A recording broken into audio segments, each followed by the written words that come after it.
Okay, we're going to get underway. My name is Steve Higgs. I am the Executive Director of SAGE. I wanted to welcome each of you to today's conversation on neighbors, the power of the people next door. I am super grateful to our guests who are joining us right now online, to our three speakers who we're featuring today, and to our wonderful promoters who have helped us spread word of this event all across the communities. And I wanted to mention a little bit that we're not from the Portland, the Northwest area, but you're ever passing through Portland area, please look us up. We offer certificates for free cups of coffee or tea to kind of get to know SAGE as an organization. I wanted to just share briefly a little bit about the work that we do. Our mission as a public charity is to inspire people. We work primarily with older adults, inspire people to give forward with their time as a volunteer, money by aligning their spending with their values, and their voice by participating actively in the political process, all for the benefit of younger and future generations to thrive. And we do this work because we firmly believe in a proverb, a Greek proverb that says, a society grows great when its elders plant trees whose shade they know they shall never sit in. And today I wanted to emphasize our gratitude for one of the greatest tree planters I've ever met. Her name is Dr. Brenda Eheart, and she is our featured guest today. She's the author of Neighbors, The Power of the People Next Door.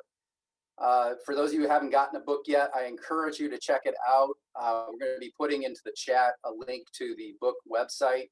I'm holding it in my hand. You can't have my copy because I'm going to live with this for the rest of my life. It's a fantastic book full of wonderful stories about the practice of intentional neighboring and the learning that Dr. Eheart has experienced over many, many decades as a leader in the field of intentional neighboring. She'll speak about the book, and I just wanted to give you a little bit of background before we go off of the slides about Brenda's experience. Back in 1994, almost 30 years ago, in response to the ravages of the crack epidemic and the impact on children and families, Brenda started an organization called Hope Meadows. It was an intergenerational community in Illinois to support families adopting children from foster care. She then went on to establish Generations of Hope, a nonprofit that enhances the lives of vulnerable populations through intergenerational community living. Today, Brenda's going to share some stories about her experiences at both Hope Meadows and also Generations of Hope. She has received so many different awards, I can't list them all right now. But I do know that she's also received accolades from both the President Clinton administration and also the Obama administration as well. And so just a fantastic leader in this field. We have a pretty short program today. I'm going to ask questions for about 15 minutes. And then we're going to encourage each of you to jot down questions in the chat. We have another 15 minutes to kind of cover some questions from the audience. And then I'll also we'll have a couple of guests as well who are going to guest speakers who are going to join us after Brenda's remarks. I wanted to speak to that right now. First, I wanted to thank Dr. Brenda Schubert and Dylan Teat for providing some examples in about a half hour after Brenda has a chance to share some remarks about their experience leading intentional neighboring communities, intergenerational communities. Dr. Brenda Schubert is the executive director of Bridge Meadows in Portland, and actually in Oregon, there's multiple facilities in the state. And then Dylan Teat is the executive director of Bastion out in New Orleans. Both are fantastic kind of messengers for some of the themes that Brenda will talk about today. And we're super grateful to have them here with us today. I also, before we go further, I wanted to share a definition of intentional neighboring, just so that people in the audience have a bit of a common base of understanding. We view it as a practice that brings together neighbors of all ages on a daily basis to provide assistance and to share the ups and downs of everyday life, to develop bonds of friendship, and over time, a culture of neighborliness, of friendliness, of kindness, of helpfulness, and consideration. It includes community models where individuals and families of different ages and vulnerabilities and strengths live in small and intentional neighborhoods of mutual support. So I hope everybody has a chance to experience intentional neighboring. I sure appreciate opportunities in my own life when that occurs. I also wanted to emphasize for SAGE how important this practice actually is. We believe so firmly in the bonds between younger and older generations. We think they're essential. And we think these bonds both enable the young, the old, and everybody in between to actually thrive together. And not only that, but those bonds also form the deep connections, that social capital that is so important for the people who come after us, those future generations. And so I'm really grateful for all the practitioners of intentional neighboring and for Brenda, who's going to share some information about her experience nurturing this type of practices all around the world. I'm going to stop sharing and I'm going to turn the floor over to Brenda for a moment. I just wanted to spotlight her for everybody's benefit. And hi, Brenda. Can you hear me okay? Just got you on mute. Can you hear me now? I sure can. Welcome, Brenda, and thank you for being here today.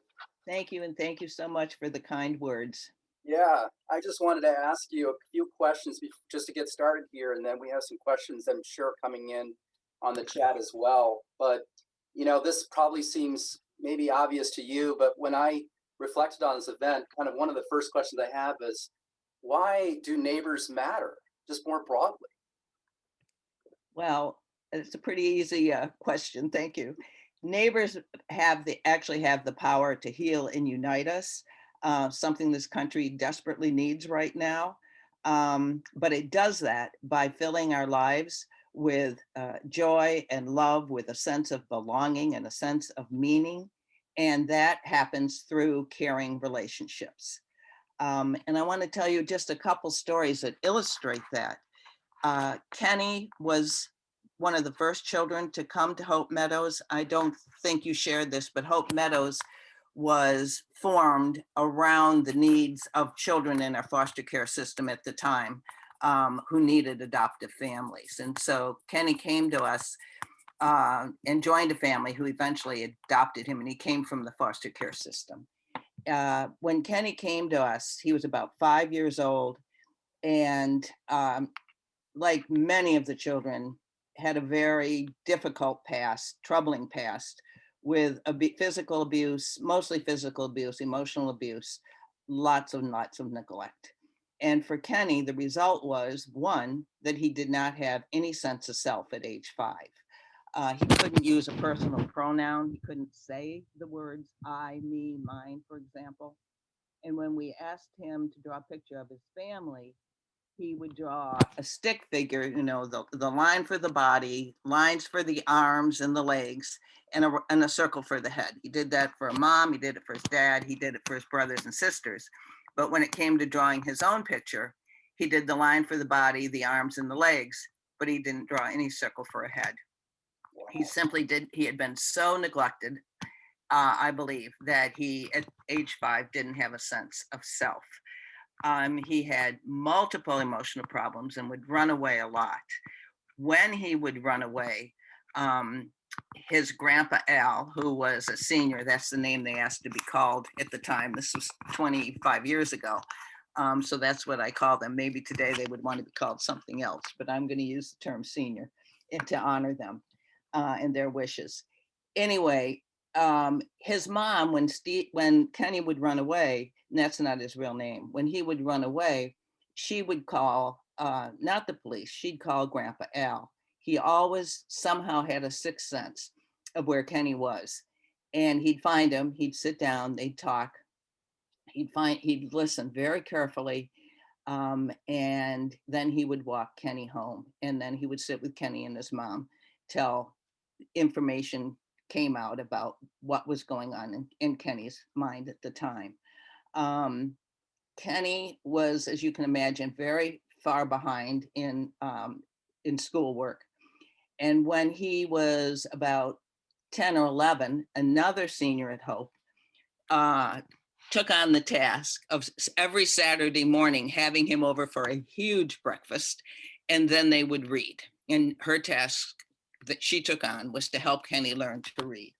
One day, he picked up a Harry Potter book and just started reading. And he was just full of joy, absolutely full of joy, as was that senior.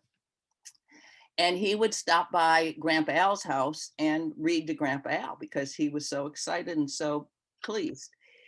A few years later, when Kenny was about 16, Grandpa Al was diagnosed with a very severe form of dementia. Kenny would stop by after school most days and just be with Grandpa Al and read to Grandpa Al. And Kenny would say to us, I'm here to help Grandpa Al and to be with Grandpa Al. And Grandpa Al, who from the time Kenny was 5 years old, would say, I'm here to help Kenny. Even with his dementia, he would say, I'm here to help Kenny. So I ask you, who was helping whom? And just how important was that? I also want to share in terms of the importance of neighbors. We had a senior named Steve. He gave me permission, his wife gave me permission to use his name. Steve had 4 strokes in the 10 years that he lived at Hope Meadows. And when I was writing the book, I went back to Steve's wife and just to double check on facts and figures that I was writing about.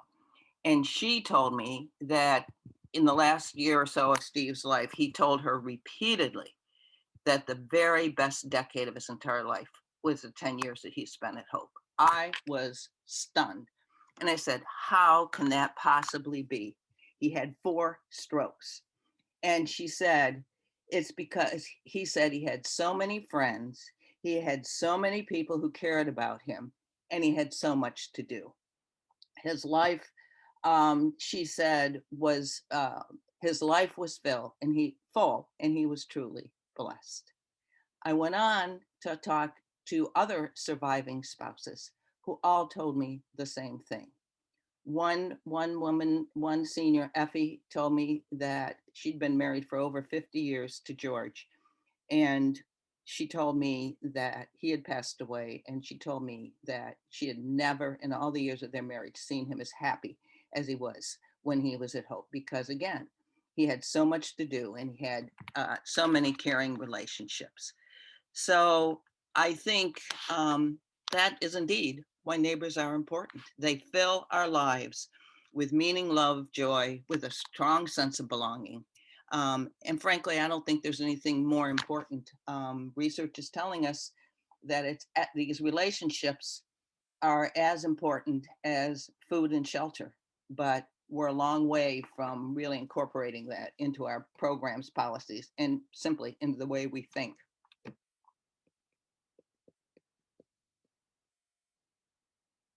Steve?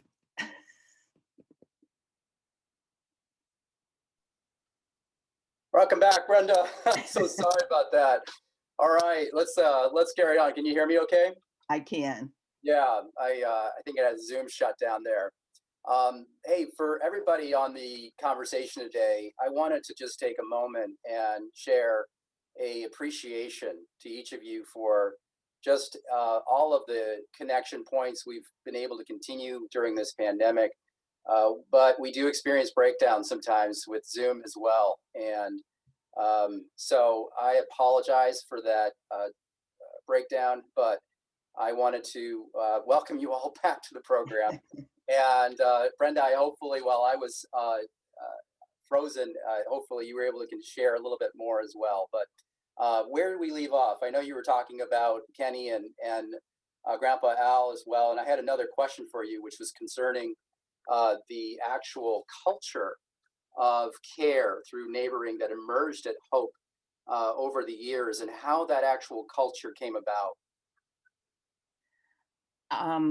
Well, it was a process. It did emerge over time, and there were several factors that really influenced that. One of them that I'll talk a little bit about that I think is really important is that it took a critical shift in the way we view families and the way we view vulnerability and the way we view older adults. In terms of families, it's pretty pervasive that in this culture that to be successful, we need to, as a family, pull ourselves up by our bootstraps, be very independent. And in fact, at Hope, it was always the expectation that families would be there to support each other, to ask for support and to give support, both. And that's the way that they would thrive, and that's also the way that they would give their own lives meaning, and the way that it would help the community to thrive. In terms of vulnerability, and I think this is really important, if you look at the dictionary will define vulnerability as being weak, as being helpless, as needing support.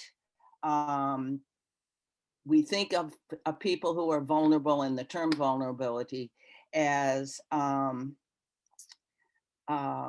burden on society. And at Hope, we rejected that from day one. Um, the people who were vulnerable, whether it was little Kenny when he was 5, whether it was Al when he had his form of dementia, whether it was somebody who got sick, maybe with the flu for 2 weeks, whatever it was, some were far more long-term than others in terms of what might make one vulnerable. And we've all experienced forms of vulnerability in our own lives. But we saw these people as assets. And, again, they gave back to the community, even through their vulnerabilities, if you will. Kenny, who had so many emotional problems, look at the opportunities. Think about how he made the senior who helped him learn to read. Think about how much joy he gave Al just in being together and being friends, being caring neighbors. And so we rejected this idea that a person is defined by vulnerability and defined by the common perception of being helpless and being a burden. It was just the opposite. And similarly for older adults, I can't tell you the number of seniors that when they moved to Hope, many had recently retired. Many had pretty serious health issues even when they moved to Hope, or in the years after they lived there. But they would say to me, I felt like I've been used up. I felt like I haven't had a purpose. I feel like nobody needs me anymore. And I think that tends to be the way we think about older adults once they've retired. But in fact, they really were the bedrock of our community. And without them, this whole program would have folded. I mean, the ideas they had, the contributions, the gifts, the time, the wisdom, all of these things were so valuable in helping to create this culture where everybody was expected to care about everybody else. And eventually it got to the point where, somebody would arrive new, and there would be kids and there would be some parents and just many people from the community right there to help them unload their U-Hauls or their van and to bring them some food the first night. It was just expected. And when I was going through transcripts, we had gazillions of them. I read, which I wasn't conscious of before, several people saying, "Here, we do for each other." And that makes that whole perception is very, very different, but it does lead to a culture of care. And I think I think ultimately the point I want to make here is that it really is, in a sense, easy to say that all lives matter, but our ability to matter in the lives of others, whether it's a Kenny, whether it's one of our parents, whether it's our seniors, um, that's our superpower. Everyone in intentional neighboring was supported, and they were supportive. Oh, Brenda, thank you for sharing that. And another follow-up question about that related to the times we live in today, the pandemic, and if there are things we've been learning from the pandemic about neighboring itself, that and some ideas that we might carry forward, hopefully towards a better world after this pandemic subsides. Well, I think all of us have learned an awful lot as a result of the pandemic, both about ourselves, our needs, things we've taken for granted, and we've also learned about just how flawed, how weak our social safety net is. In terms of our own um, ourselves, I think the thing that most of us learned, if not all of us, is just how important caring relationships are, and the fact and that being physically close to our neighbors, to our families. In my case, it was over a year before I could physically be in a room with my grandchildren, much less hug my grandchildren. That's very, very hard. And I think we all experience this in one form or another, and realize just how important that is. And again, going back to our neighbors, when you think about Kenny and Al seeing each other every day, and the definition of intentional neighboring, which is daily being there for each other, but physically being there as well, is something that I think really emerged and I kept thinking about that the whole time we were living through this pandemic. Similarly, um, during the pandemic, you could not hear the news, read the news without um, being made aware of weaknesses in our safety net, specifically a lot of our institutional care, whether that was in nursing homes. AARP did a whole series on that, as well as the New York Times. Um, uh, Foster care was just a disaster in this state, as was care for our older veterans, where the virus just swept through our veterans' homes in the state of Illinois. This segregating of people based on their vulnerability um, just has many, many flaws that were made that um, the whole country became very aware of and conscious of during this time.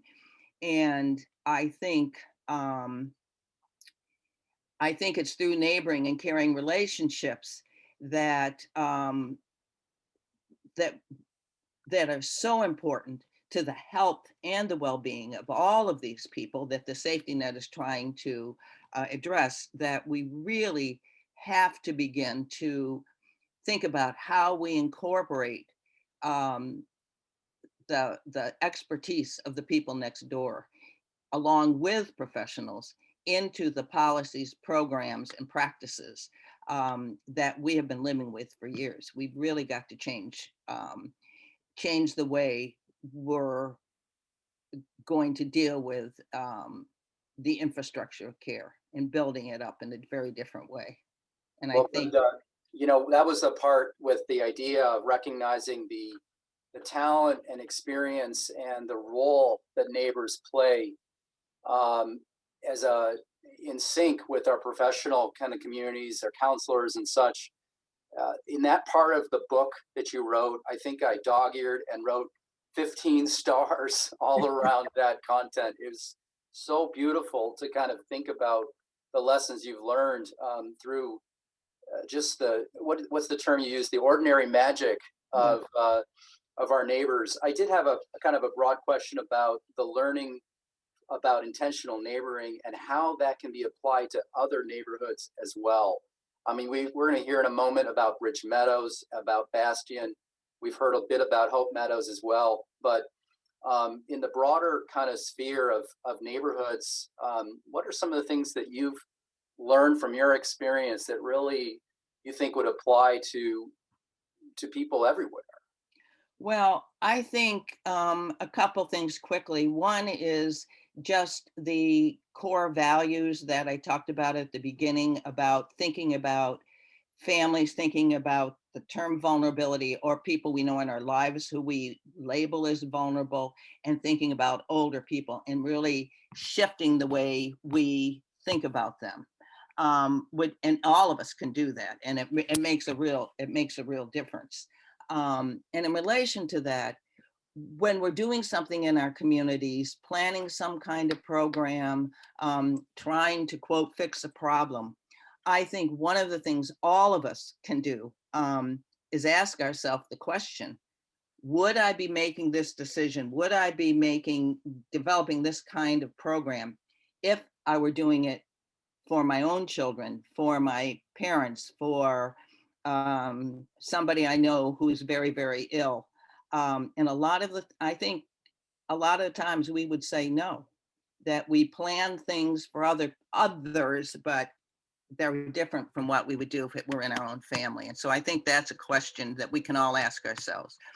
Secondly, I think we can ask ourselves the question, um, are these programs, policies, practices that we do in our own communities and in our own lives, do they help to foster caring relationships? And if the answer is no, then again, I think we need to really start thinking about how we can do that and just how important that is. Um, I also think we can think about, um, well, I think what I was talking about before, this idea of segregation. And really, my mom, many people know, was in um, uh, a memory care unit for the last 2 years of her life. She died with complications from dementia. And all I could think, and I write about this in the book, because even though in many ways this provided us, it was a beautiful setting, a beautiful building, clean. The food was very acceptable. The care was pretty good. I mean, it's very difficult to have excellent care given the way these programs are set up. But I just kept thinking, these people, how do we give these people a sense of purpose and meaning like Al had, even when he had dementia, was with people that he knew and cared about and cared and knew about him, and was still able to have some meaning in his life and some purpose? And how do we go about doing that in our own communities with whatever situations we're facing? And I think, I also think we just need to advocate for what I was talking about before. Services, we think of intervention in terms of services. And when you think of services, it really is a hierarchy of who decides what services are needed, how they're going to be implemented, who's going to be implemented. And instead, I think we need to, all of us, advocate for the people next door who have a lot of knowledge, a lot of opinions um, about how to go about providing, really how to go about meeting the needs of these individuals in our communities, in our families, um, in our neighborhoods, so that it's not this hierarchy of or chain of command, but it is an integration of the people next door as well as professionals in making decisions. And I'll give you one very quick example of this that happened at Hope. We had a senior, Elmer Davis. I write a lot about Elmer and Margie in the book. They were one of the first, not one of the first, but they moved to Hope when it wasn't very old, sight unseen from Florida.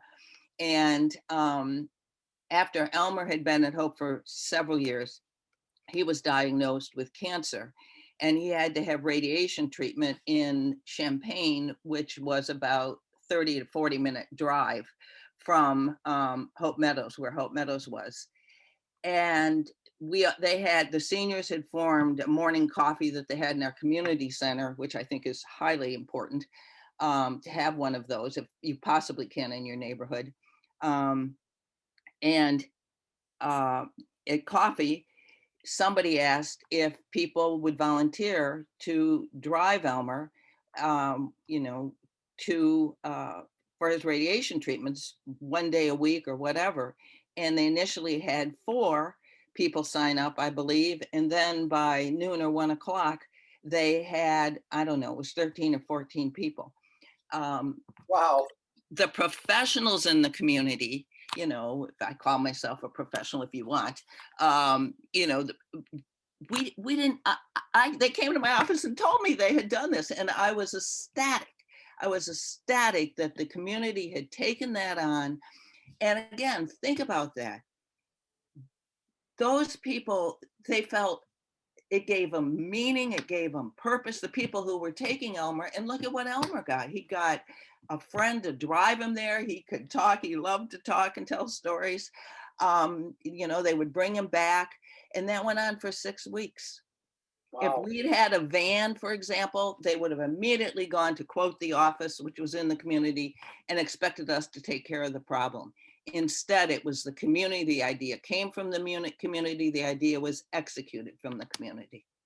Brenda, thank you for sharing that. And I just wanted to invite, if anybody, we have about 5 more minutes of questions with Brenda, and then we're going to hear from Dorinda and Dylan as well. But I have another question for you. But if others have questions, just drop one in the 2 in the chat. You know, in the book, there was also, it really jumped out at me, a segment about the importance of diversity and how diversity itself can be part of the chemistry of bringing together a real functioning, intentional community, a neighborhood. I was just curious if you could share some reflections about that, your own experience. Well, we write quite a bit about diversity in the book. I mean, inherent in our program and the work you're doing at Sage as well is age, of course. And we, you know, I've talked quite a bit about how important that is and the relationships that people of different ages and of the same age have with each other. But again, I think there's so much value in people having different experiences, coming from different backgrounds, coming from different races. Steve and Al were of different races. And the knowledge that they can share, our ability, as I started out, by healing and being united. It's, you know, when you really get to know somebody on a daily basis and people are helping each other, it's pretty easy to forget things that might separate people in other environments. Do you, Brenda, do you have advice if like how the conditions or ways that we can, where we help neighbors themselves step up into sort of the leadership roles? I was thinking about your story of everybody coming together to help the gentleman who needed to go through radiation treatments. And I'm curious if there's, how does one nurture that type of culture? And if it doesn't currently exist, or at least you're not aware of it, what steps might people take? Well, you may not like my answer, but I think I don't have all the answers, that's for sure. But I can tell you that one thing I firmly believe is that we need what I call relational leadership.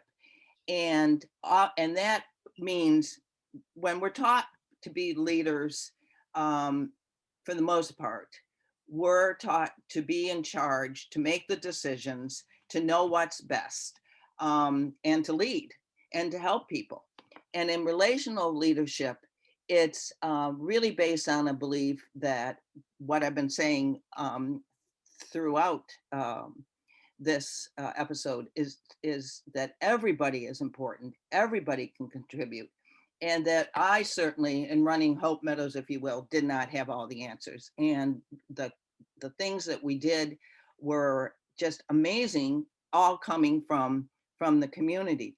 But it takes what I call, and some others have called, walking with the community. It takes a lot of listening skills. It takes a deep respect for the people, regardless of their backgrounds. I mean, we had seniors at Hope who had never learned to read. We had seniors that were very high up in some very prominent national businesses. We had all kinds of people, but they all were there for a purpose.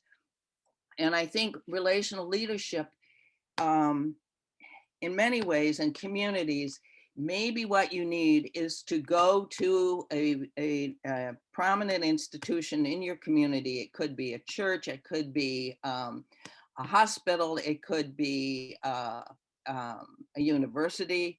I write in the book just briefly about Dr. Naranjan Karnik, who's at Rush Medical School in Chicago, and he has his interns working in a very underserved community in Chicago, where they are identifying people who have been within the community identified as leaders and working with them to help them learn how to practice relational leadership and get to the point, get the community to a point where they are all stepping up as leaders. Because in one sense, after 5 years, maybe you could argue that many of the people at Hope, many of them were leaders, not everybody.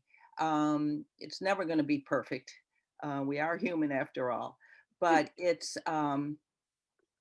really, I think it's something we all have to work on, and we all have to think about it. And we can't just think that we're going to put people together, or people are already together in the neighborhood, and you're going to have the kind of care and support that we really, that was the heart and essence of what we were trying to do at Hope Meadows. And Brenda, I just have one final question for you, just before we turn it over, but just real briefly, but it's really an important question, and it came in recently. We just wanted to hear your thoughts about intentional neighboring and adults living with intellectual and developmental disabilities. And if you could just share some reflections before I turn the floor over to Dorinda and Dylan, that would be helpful. Okay. Well, I can tell you there are some people in this, the people in the United States. Deb Fink in Building Ohana in Spokane, Washington, has been working on this for many, many years. And she helped edit Neighbors and knows intentional neighboring inside and out, and has also raised a son from birth whom she adopted, who has profound disabilities. So, getting in touch with people like that, I think, who are really interested in this, is very helpful. Mark Dunham is working in the Baltimore area with people on the East Coast, as well as some in Ohio, and I'm not sure where else, and that are trying to do the same thing.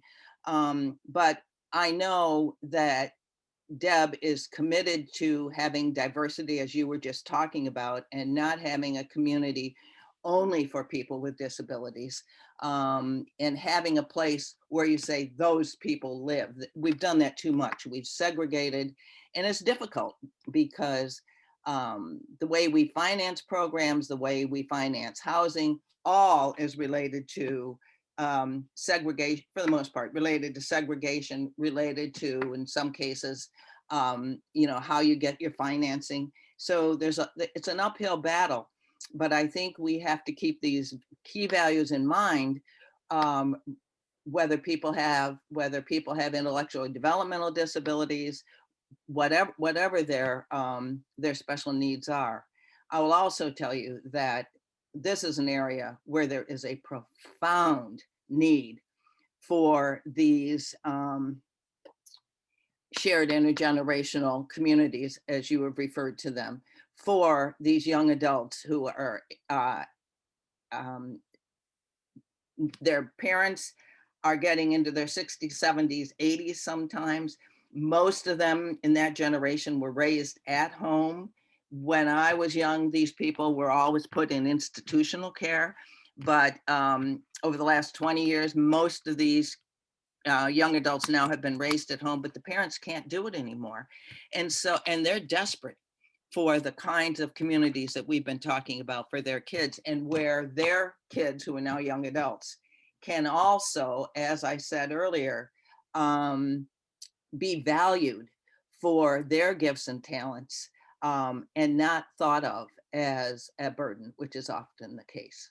Brenda, thank you so much. And I just wanted to have everybody join us in a virtual applause for your opening kind of remarks here. We're going to have a chance to share a little bit more about your book towards the end. But I also just wanted to thank you for just the gifts you have brought forward in the world, and your leadership and your Thank you. thinking, and your patience also with Zoom. So thank you for everything, for just being a fantastic person. You're really remarkable. I would just like to say that I appreciate that, but I will tell you one of the reasons I wrote the book, and what I firmly believe, is that it was the people at Hope Meadows who were really the founding residents in the 10 years that I was there, and that was 20 some years ago. They're the ones that really deserve the credit for getting this ball rolling. They're the ones that really helped shape, form it, and helped support me in the work that I was doing. Absolutely. What's the expert? Takes a village. It takes a village, Okay. exactly. Brenda, thanks, and I hope you can stay on. And we're going to hear from Dorinda in a minute, okay? Sure. And all right. For those of you who are not as familiar with Bridge Meadows, I am excited to introduce you to this wonderful organization. It's a collection of intergenerational communities that benefit families, foster youth, and older adults. There's a few facilities in Oregon. Dr. Dorinda Schubert, Dorinda, who is a good friend of mine, is the executive director of Bridge Meadows. We were so inspired by the work of Bridge Meadows that Sage gave our award last year for intergenerational excellence to her organization. Dorinda herself is a licensed psychologist. She's a researcher. She has experience counseling children and families, and creating and managing and evaluating foster care and mental health and developmental disability programs. You can learn more about Bridge Meadows at bridgemeadows.org. And I'm going to turn the floor over to Dorinda once I find her on the Zoom. Here I am, Steve. Pick up. Okay. There I'll you just keep are. waving at you until you find me. Yes. Spotlight. How's that? There you go. Tell us a little bit in 5 or 6 minutes, if you could tell us a little bit about Bridge Meadows, that would be great. Oh, terrific. But first, I just want to say how what an honor it is to be sitting here with Brenda, because Dylan and Brenda and I were reminiscing how way back in 2008, we were all dreaming about taking her beautiful, incredible brainchild of an idea and making it happen in our cities. And so just a big hug to you, my dear Brenda. So and we honor you at Bridge Meadows all the time. So Bridge Meadows, we created intergenerational communities with a very special intention. And that intention is to support children who've experienced foster care, their family, their adoptive families or legal guardianship family, whatever their forever family is going to be. And then the secret sauce, as Brenda's been talking about so eloquently, are elders. And we use the word elders because that is what our elders asked us to call them. And as Brenda has illuminated, it is not about the doctors and the social workers driving the bus. We bring the bus and then we ask, and what would you like this bus to look like, and where would you like it to go? It is really about the professional staff and the folks, our community members of Bridge Meadows, coming together to build that healing community. And Brenda has often used the phrase healing agent. The community is a healing agent, and that couldn't be more true. And so we create these beautiful communities where elders have apartments and families have townhouse style dwellings, And these families are taking on average, 3 children who've experienced trauma and foster care. And then elders are coming to live with meaning and purpose and to share their gifts and talents, and everybody benefits.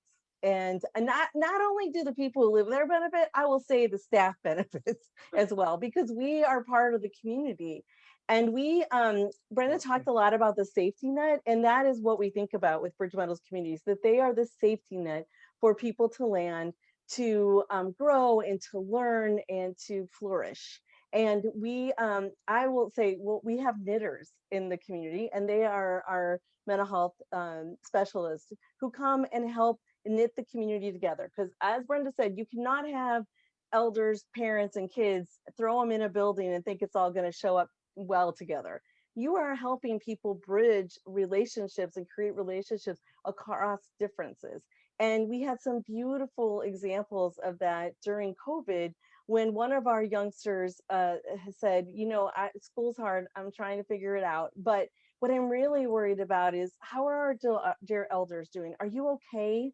And this was early in the pandemic. This is a 13-year-old child saying, okay, yeah, school's hard. But what's really big and important to me right now is, how are my dear elders in this community doing? And what can I do to help?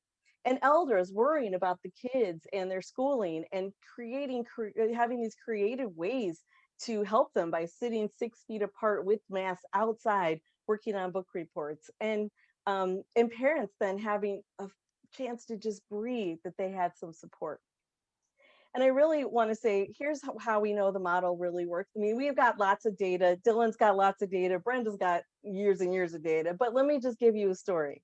We only had 2 episodes of COVID at Bridge Metals communities, and they weren't elders. They were children. There was a child and an adult, a parent. It was not elders. And why is that? Because everybody understood that at that moment, our elders were the most vulnerable people. And and the community, the neighbors were going to do everything they could to protect their neighbors. So I'll stop there, Steve, because you might have a question. Thank you for that really fantastic kind of story of care and nurturing, and just the model of Bridge Meadows altogether. We were so happy to be a part of your community, your experience, and to honor your work last year, and just to sort of see how much it's going forward in the coming years. It's really exciting. And so thank you for being a part of today's conversation. I want to now turn the floor over to Dylan, and I am going to advance this. I think this should work. There you go. Dylan is the Executive Director of Bastion Community of Resilience. It's an intentional community in which wounded, ill, or injured veterans live alongside retired military and civilian volunteers. Dylan is a military veteran himself. He holds a master's in public health. He has extensive experience in New Orleans, managing housing, development, and workforce programs.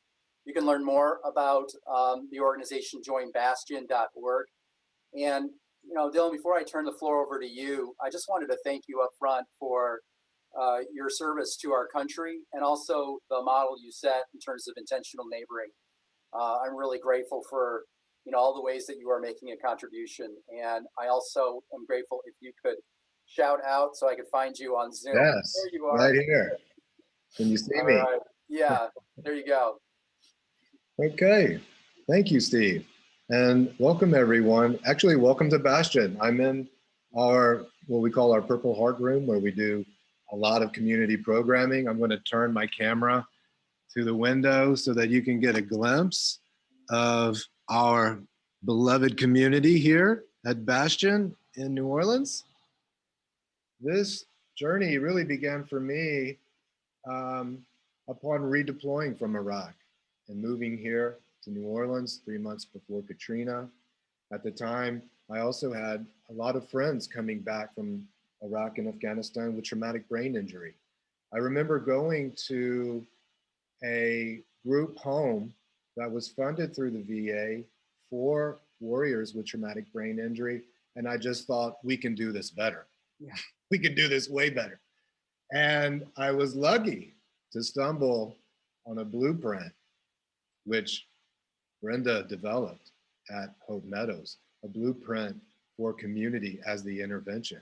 And so we have been walking in this practice of intentional neighboring for, well, 5 years now since we broke ground in 2016. I want to just key in on something that Brenda talked about, which is healing and the enormous potential and capacity that these types of communities have in terms of healing. You know, this is not only, I think, for us, a shift in the paradigm, which Brenda has talked before about professional clinical, which does have its place, but shifting that paradigm from professional clinical services back to the community itself as the first support, the first line of defense for uh, for emotional and social, emotional and peer support, which in the life of a veteran with a traumatic brain injury is the other half of the equation that the VA cannot really write a prescription for. And so part of the work for us is really this idea, this notion of extending medicine beyond the hospital to the source of all our daily interactions, which impact health, which is the community, which is the environment in which we live. And so when you are able to do that consciously and adopt a certain value system, an ethos, a sense of service, an expectation of service that has all of these wonderful reciprocal benefits. When I am helping someone, I am also, not only do they receive a benefit, but I am receiving a benefit too. And so we are recruiting neighbors as part of the care team for these warriors who need instrumental assistance in the activities of daily living.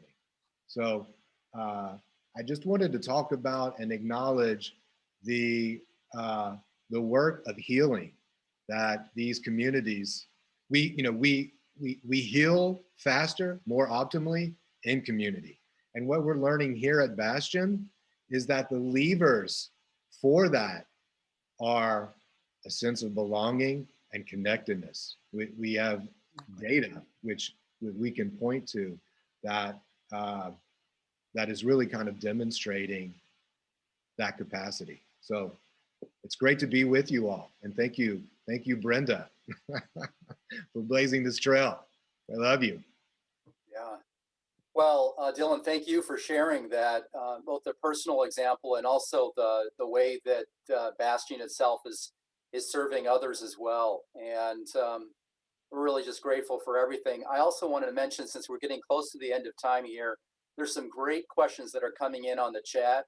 And I hope it's okay, Dylan and Dorinda and Brenda, if I follow back with you all, and if you're willing to take a look at those questions, and then we can promise to get responses back to everybody, just to kind of help us conclude on time. But I did want to invite, if each of you could share just one sentence towards the end here of some, takeaway that you wanted the others to hear from today's conversation, that would be really nice. Or you could even give it 2 sentences, but I got a couple of things to share at the end. But Dylan, since I have you spotlighted right here, is there something that you'd like to share with the guests today, just as a takeaway or a reminder?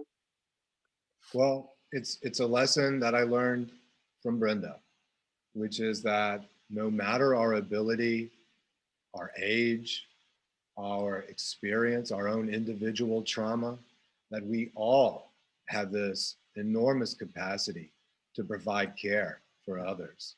And if only given the opportunity, Exactly. right, to live together in such a way, even in the face of life-altering injuries, that we can heal. Oh, I really appreciate it. How about you? Do you have a comment you'd like to share? Steve, did you say Dorinda or did you say Brenda? I said both at the same time. How about you, Dorinda? I'm talking about you at Bridge Meadows, and I would say Okay, well, I want to make sure Brenda has time. So I would say, honestly, I know it's going to sound a little woo-woo, but I would just say to lead with love and to lead with the belief that the answer is inside the people with whom we're working, and that we want for others what we'd want for ourselves. Brenda said it earlier. Our threshold for our communities is what I want to live there, what I want my parents, my elders, my children. We lead with love and with this intention of creating what we would want to be healthy and well in the world.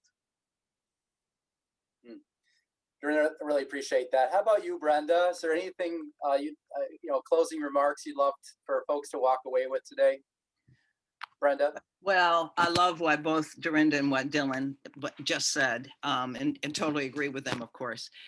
And I think the one thing I would want to add to that is that I think through all the work that Dylan's done, Dorinda, and others in this country who are doing similar work, and what we learned from Hope Meadows several years ago, that this is a new way to look at intervention. It's a new way of looking through intervention. It's a new way of enriching all of our lives. And we need more of these communities. There's not an exact blueprint. They're all different. It's going to continue to emerge and evolve. But I think we need more of these on the ground so that we can much better address the needs of everyone in this country. The things we've been doing are over 100 years old in most cases. And I think the time is absolutely ripe right now to really start thinking outside the box. Think about the importance of the people next door. Think about the importance of caring relationships that neighbors can provide and what that can do. And try to begin to come up with some new ways to address the needs, especially of the most vulnerable among us. Thank you, Brenda, Dorinda, and Dylan. How about we all do a shout out for our speakers today? That would be great. And I'm just going to briefly share a screen one more time with a few last moment slides. We have a survey that is being dropped into the chat right now for today. It would be really wonderful to learn from you. We'll collect those questions. As I promised, we'll do our best to get answers back to each of you. I also wanted to mention, I saw in the chat a comment that hope is less about the buildings themselves and instead the people who are living within those buildings. And I really loved that illustration. That's beautiful. That's a big part of the theme of this book that Brenda has written, Neighbors, the Power of the People Next Door. I really encourage you to get the book, to love it as I do, to share it with others, and to bring these types of practices into your own work and your lives. I wanted to also encourage each of you to stay in touch with us. You can connect with us online at wearesage.org. I'm very grateful to those of you who have actually helped to put on this event today, both the promoters and all of those of you who made donations in support of the event.